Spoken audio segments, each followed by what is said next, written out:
다음으로 최명희 박사님. 네, 감사합니다. 선생님은 기원전에 초청해 주셔서 감사드립니다. 다음 시작하겠습니다. 2006년 10월에 1차 국회 실험이 있었는데 어제 사회는 중국이라는 얘기가 나왔습니다. 상당히 실망감을 표시했습니다. 그것은 중국이 북한 수상하는 레버리지를 가지고 있는 유일한 나라다라는 그 가정이 이제 너는 신뢰하지 못했다라는 그 실망감이 있습니다. 그렇지만 중국이 여전히 북한에 대해서 많은 정책 수단들을 보유하고 있다는 그 객관적 사실만은 영향이 없었습니다. 그래서 중국에 대한 기대감이 여전히 존재했었던 거죠. 지금도 마찬가지였습니다. 역시 실망과 기대감이 동시에 교차하면서 중국이라는 대미자를 가지고 있는 것입니다.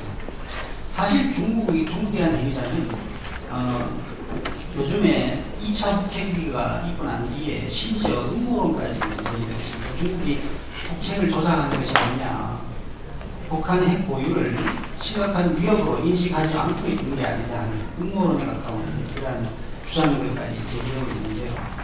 사실 음모론자들이 얘기한 것처럼 중국이 비핵화냐, 김정일 정권 안정이냐를 선택하는 단순한 이분법적 논리에 함몰되어 있는 것은 아닙니다.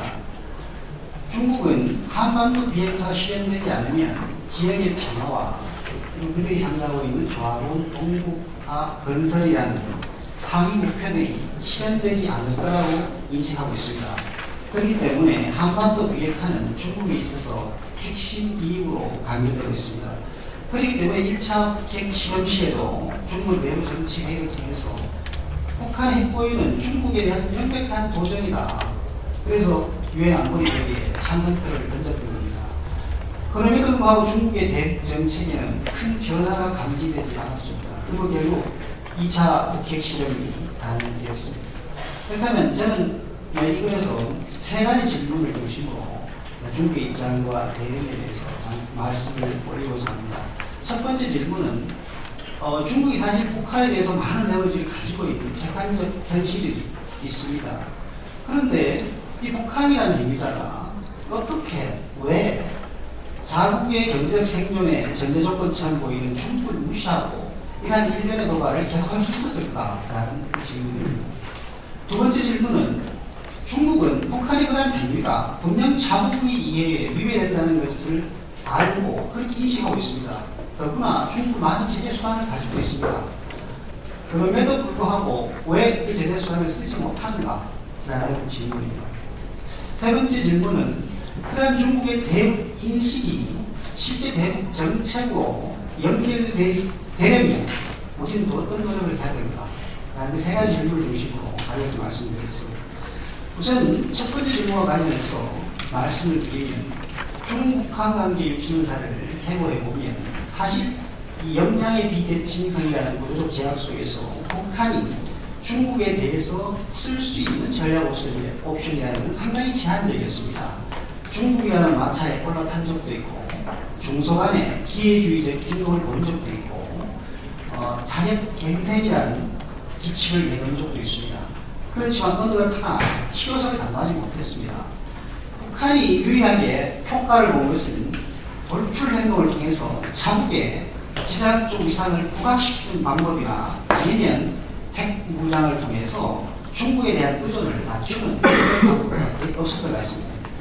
왜냐하면 북한이 가장 이상적으로 생각하는 농가 정치 구도라는 것은 미국과 중국이 대립하는 세계 균형적 대립 양상입니다. 그 속에서 북한의 가치가 제고될 수가 있는 것입니다. 그래서 이 점은 노동신문상에 보면 이 반제 노선이라는 것과 미국, 중국 관련 사설이 거의 같은 비율로 등장하고 있습니다. 그 점을 잘 말해주는 것이라 생각합니다. 그렇지만 현실은 북한이 기대하는 그러한 구도로 전개되어 오지 않았습니다. 북한은 미국과 중국은 사실 70년대부터 어떤 한반도 문제에 대해서 하나의 전략적 공감대를 형성했습니다. 그것은 한반도 상황의 안정적 관리가 양국 이해에 부합된다는 것이었습니다. 그것이 키신저와 주블레가 합의를 한 것이죠. 그런데 물론 미국과 중국 간에는 한반도 문제 해결의 최종 상황, 그 엔드 스테이트에 대해서는 어떤 합의점을 도출하지 못했습니다. 지금까지도. 그렇지만 현상 안정적 관리에 있어서는 양이익이 균형점을 잡을 수가 있었습니다. 그런데 이러한 미국과 중국의 이익 균형이라는 것은 북한이 보기에는 강대국에 의한 대북 관리 체제를 의미합니다. 시간이 가면 갈수록 북한이 불리한 체제입니다. 그래서 북한은 모험주의안을 통해서 이러한 미국과 중국의 이익 균형의 판을 흔드는 작업을 계속해 왔습니다. 미국과 중국이 전략적 공감대를 형성해서 마련한 다자 기제가 부상하면 바로 그 판을 흔들었습니다.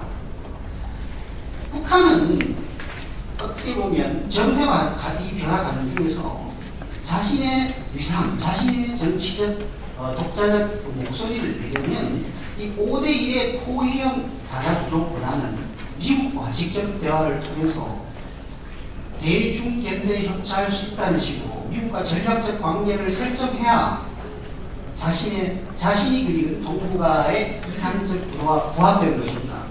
그래서 북한은 미국과 북한 간에서 정직한 중재자이기를 바라지 않습니다. 북한은 자신이 사회주의 동방 초소에서의 역할을 하고 있고 그런 역할을 하는 북한에게 중국은 전통 우리랑의 기치 아래서 무조건 지원을 하면 되는 것입니다. 이렇게 생각하고 있는 겁니다.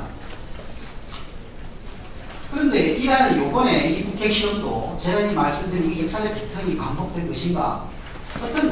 라는 질문에 있어서는 어떤 의미에서 보면 그런 것이 기본적으로 전제되어 있다. 북한의 모험주의라는 그 돌출 행동이라는 그 자체는 반드시 그런 것이 기본적으로 전제되어 있다는 것은 맞는 것 같습니다. 특히 현재 미중 관계가 유례없이 좋아지는 그 관계라는 것을 감안한다면 그런 것이 전제되어 있는데 왜 하필 이 시점에 이러한 행동들을 하는가? 그 문제에 대해서는 역시 북한 내부 정치를 볼 수밖에 없지 않느냐라는 생각이 듭니다. 과거와 달리 지금 북한이 하는 행동들이 보면 과거에는 미중의 협력 구도가 미중의 대북 압박 구도가 북한을 옥죄어올 때 사후적으로 행동을 했습니다. 사후적으로 모험주의 행동을 했습니다. 그런데 이제는 미중 협력 구도가 더 구체화되기 전에 선제적으로 움직였습니다.